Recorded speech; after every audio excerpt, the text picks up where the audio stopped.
funds in order to do it. It's not a good position. You're not happy. I'm not happy. Nobody's happy with that situation. So I understand that. And believe me, me and my staff back at Toronto feel horrible about this situation. Our expectations were very high from day one that this company would be highly successful and we'd make lots of money for everybody, including the investors in Asia, the investors in Canada, and the shareholders in the company. So it's not a desirable position to be in. Believe me, there's not a day go by I don't get 5 phone calls from people, whether they be in Asia. I get emails and get letters with people that are in not good positions that would like to either have a title in their hand for security or would like to have some of their investment money back with regards to helping them out. We went to a refund policy and we refunded basically everybody in Singapore and Malaysia that we had funds to do, to where we dried up the funds. I don't have an accounting on that. I would have to ask the country managers to tell me how much was refunded, but I know they're very significant numbers that we refunded. And I'll be quite honest with you, if there were a group here tonight said, look at Don, I want away from you guys, I want away from you, I don't trust you, whatever the reason, I understand it, I just want a refund on my money. If I had the money, I'd give it to you tonight, and you would at least go home and have your money back in your hand. I can't do that. So what we have, and I know in Malaysia this was maybe a bigger issue, is there was an insurance issue. The first 5 projects we did had an insurance, a residual value insurance option with regards to if anything happened to the company. This residual value insurance, as my understanding, and I wasn't involved in it, but if the land were sold for X, if there was a shortfall, the insurance would make up the shortfall, so at least the investor would get his refund on his purchase. That's what I understood it was. The insurance company was designed, was recommended by our marketing people, David McClure and his group back then. At a directors meeting, it was asked if any of the directors had any experience in setting up insurance companies, residual value insurance companies. Patrick Oliver Kelly volunteered, said he has in Bermuda. He has contacts there. He sat on the board of directors of a company. He would be happy to do it. We turned over that project to him. The company paid over $200,000 in fees to set up the project down there, and we paid over $800,000 and was put into US T-bills at the time down there, which is still there. It was only later on, one of our country managers brought to our attention, I believe out of Malaysia, that they felt that the insurance coverage wasn't exactly as stated.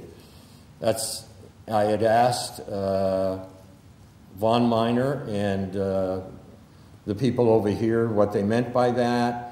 I said, you know, I can't answer those questions. I didn't set it up. I phoned Patrick Oliver Kelly. I phoned Von Miner. I had them meet me in Bermuda on a Monday evening.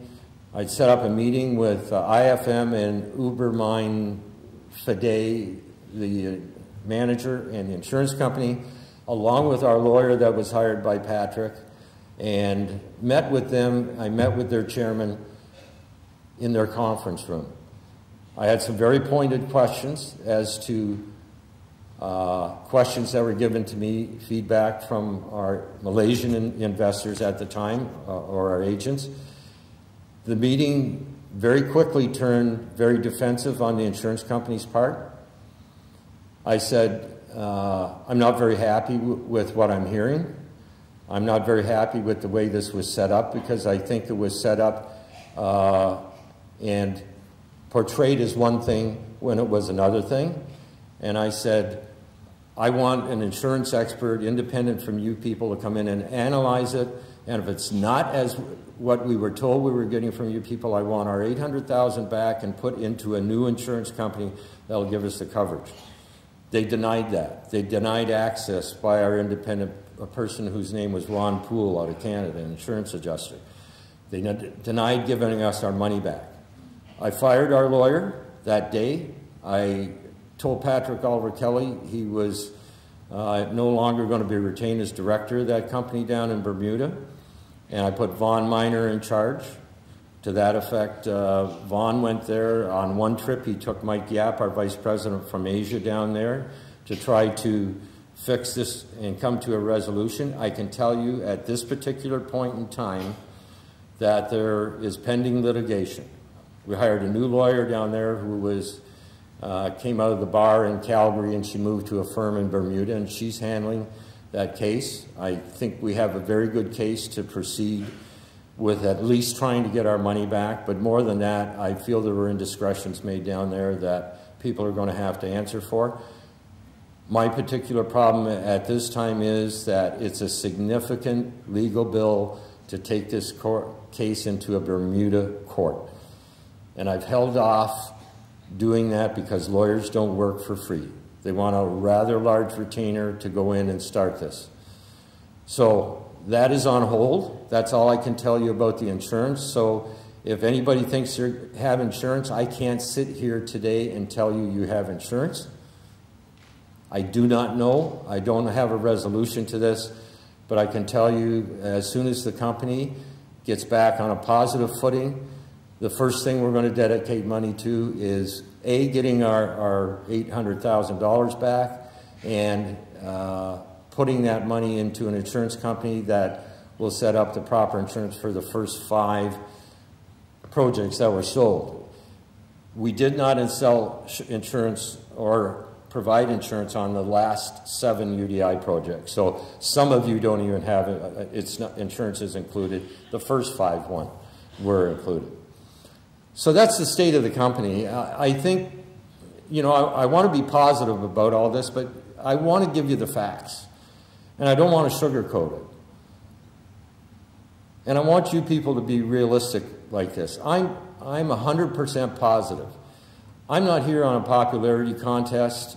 I know some of you who don't even know me probably don't even respect what I've done for the company because you tie my name into it, because I'm the name of the company on any letter that comes out from the chairman. It comes out from me.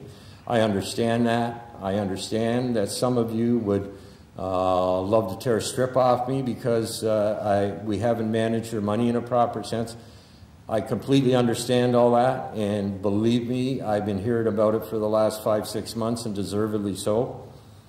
I profusely understand and apologize to each and one of you, but an apology isn't going to do any good.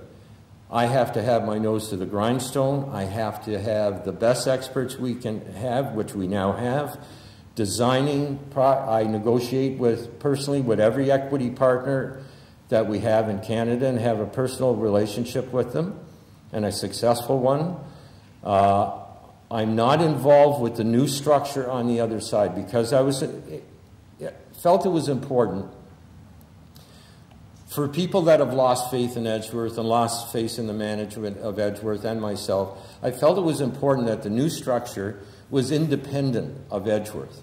So if you were going to buy into this new structure and see the benefits on this new structure and want to go into this, then you would have to know the same people that mismanage your funds, or you think mismanage your funds and got you in the situation you're in sitting here tonight, aren't involved on this brand new restructuring plan. So I can tell you Edgeworth is not involved in this new. It's securities experts that are in the mutual fund field. They have a track record. The fellow that's going to be heading up already has a $50 million oil and gas mutual fund.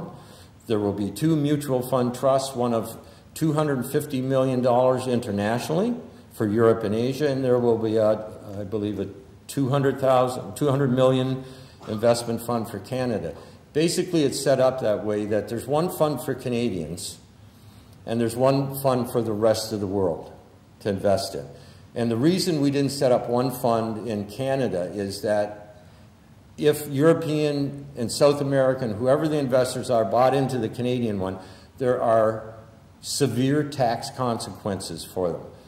But when they buy into the international mutual fund trust, the tax consequences are more or less at the point where whatever you make, it's up to you to declare it in your own country. You don't have a Canadian tax consequence also to worry about. So that's the way it's been structured. The securities people have done it, have structured it this way. They've gone over every scenario that is possible to make a positive restructuring plan. And the restructuring plan basically is we're taking a land banking company, that which we were, and we're making it a development company. We don't have to sell any more land or acquire any more land. We got 20 pieces of land that's good for the next 20 years. I'm not going to be here in 20 years to sit here and tell you all the money that's come out of it, but basically they're saying it's time to become a development company and this is the way you have to do it. I can tell you we have great equity partners that I'm dealing with that will come in and clear off the encumbrances on the lands, those 20 pieces of land that will then be put into the mutual fund trust that Wayne will explain to you. It's a very positive.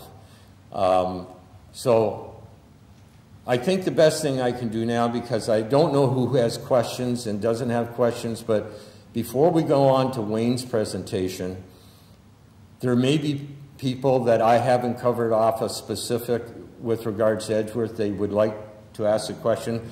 So there are 3 microphones. If we could take 15 or 20 minutes for people to ask questions that I could address, and I'd be happy to do that before I turn you into Wayne and the positiveness of this restructuring. Hi. Can you state your name? They just want to know it for the record. Yes, ladies and gentlemen, please allow me a minute to speak my thoughts and provide you my opinion. Let me just get this right. I'm Chris Tan, formerly a training and marketing manager with Edgeworth Properties Asia Pacific. Now, Mr. Hurst, you understand that the investments Edgeworth has received from us, the investors, represent for many our hard-earned money. Edgeworth has failed to deliver on Half Moon Lake this June, and the other supposed impending exits are now stalled. You must realize that this failure has affected many of us very badly.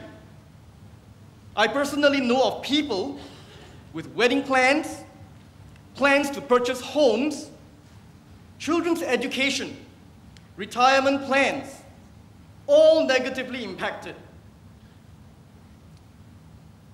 From my simple layman's computation, the land syndicated in Asia would have garnered around 60 to 70 million Canadian dollars. Meantime, I also understand that mortgages were taken out for sums of as high as 23 million Canadian dollars against our lands, some in collective agreements with other of Edgeworth's properties. That's a number closing into 1/10 of a billion Canadian dollars. Indeed, it's a staggering amount. Now, before you show us this proposal, I know you sympathize and feel bad together with your staff about how we feel. While mistakes are sometimes made, an honorable man would, in my opinion, give a full account of what had happened.